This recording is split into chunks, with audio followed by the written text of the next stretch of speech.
ആ short cut ഇതായിരുന്നു. അതായത് ഈ ത്രൈവൻ കോ പ്രൈം സീറം എന്ന് കേട്ടിട്ടുണ്ടോയെന്ന് അറിയില്ല. ഇതൊക്കെ എല്ലാം ഇൻസ്റ്റാഗ്രാമിൽ കണ്ടതാണ്. അപ്പോൾ എനിക്ക് ഇൻസ്റ്റാഗ്രാം ഇല്ല, ഞാൻ വേറെ ആളുടെ ഫോണിൽ ഇൻസ്റ്റാഗ്രാമിൽ കണ്ടതാണ്. അപ്പോൾ ഇതിൻ്റെ ബോട്ടിലിൻ്റെ ഇവിടെ കണ്ട ബ്ലൂ കളർ കണ്ടുണ്ടാവും, അത് ഈ കുബ്രിക് അസെറ്റേറ്റിൻ്റെ ബ്ലൂ കളറാണ്. അപ്പോൾ അത് ഞാൻ എന്ത് ചെയ്തു വെച്ചാൽ ഇത് വാട്ടർ ചെയ്യണം, ഇത് ലിക്വിഡാണ്. അപ്പോൾ ലിക്വിഡാന്ന് മാത്രമല്ല വാട്ടർ ചെയ്യണം. ഈ വൈറ്റമിൻ എ പോലെ ഇങ്ങനെ ഇതില്ല, ഇത്ര കട്ടിയല്ല. അപ്പോൾ എന്താ ചെയ്തതെന്ന് ചോദിച്ചിട്ടുണ്ടെങ്കിൽ എനിക്ക് എളുപ്പവഴിക്ക് വേണ്ടി ഞാൻ ഈ സാധനത്തിൽ ഇത് ആഡ് ചെയ്തു. ഇതെല്ലാം എത്ര ഇതിൻ്റെ നമുക്ക് ഇത് are we suppose to mix these things എന്ന് പോലും നമുക്കറിയില്ല. ഇത് രണ്ടും കൂടി ചേർത്ത് കഴിഞ്ഞിട്ടുണ്ടെങ്കിൽ എന്തെങ്കിലും ടോക്സിക്കേറ്റ് എഫക്റ്റ് ഉണ്ടാവുമെന്ന് അറിയില്ല. പക്ഷേ റെസ്പെക്റ്റ് നമുക്ക് എന്തുണ്ടാവുക, നമ്മൾക്ക് എന്തെങ്കിലും ഉണ്ടാവുമെന്ന് ആലോചിക്കാണ്ട് തന്നെ നമ്മൾ അങ്ങനെ ചെയ്തു.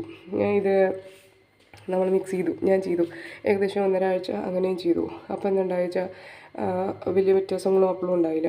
പിന്നെ എനിക്കറിയില്ല, ഒരു ലൈറ്റായിട്ടൊരു കോപ്പർ ഷെയ്ഡ് എൻ്റെ റൂട്ട്സിലല്ല, പക്ഷേ കുറച്ച് റൂട്ട്സ് വിട്ടിട്ടുള്ള ഒരു ഭാഗത്ത്, അതായത് ഇപ്പോൾ ഇത്രയും നമുക്ക് റൂട്ട്സ് ആണെന്ന് വിചാരിക്കുക, ഏകദേശം ഈ ഒരു ഭാഗത്ത് നിന്ന് ഇങ്ങോട്ട് ഇത് റൂട്ടാണെന്ന് വെച്ചാൽ ഇവിടെ നിന്ന് ഇങ്ങോട്ട് എനിക്കൊരു ഒരു ചെമ്പിച്ച കളറുമായി ഫീൽ ചെയ്യുന്നുണ്ടായിരുന്നു. അതെനിക്ക് തോന്നണതാണോ എന്നറിയില്ല. പക്ഷേ എന്താണെങ്കിലും കാരണം നമ്മൾക്ക് എനിക്ക് എഫക്റ്റീവായിട്ട് അത് ചെയ്യാനൊന്നും എല്ലാം ഒന്നും ചെയ്യാനും പറ്റിയില്ല.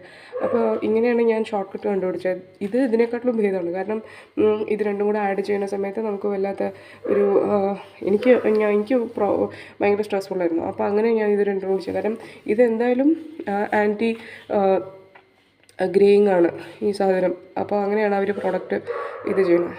അപ്പോൾ പിന്നെ ഇതും കൂടി, അപ്പോൾ രണ്ടും കൂടി ചേരുന്ന സമയത്ത് കറക്റ്റായിരിക്കും എന്ന് വിചാരിച്ചിട്ടാണ് അങ്ങനെ ചെയ്തത്.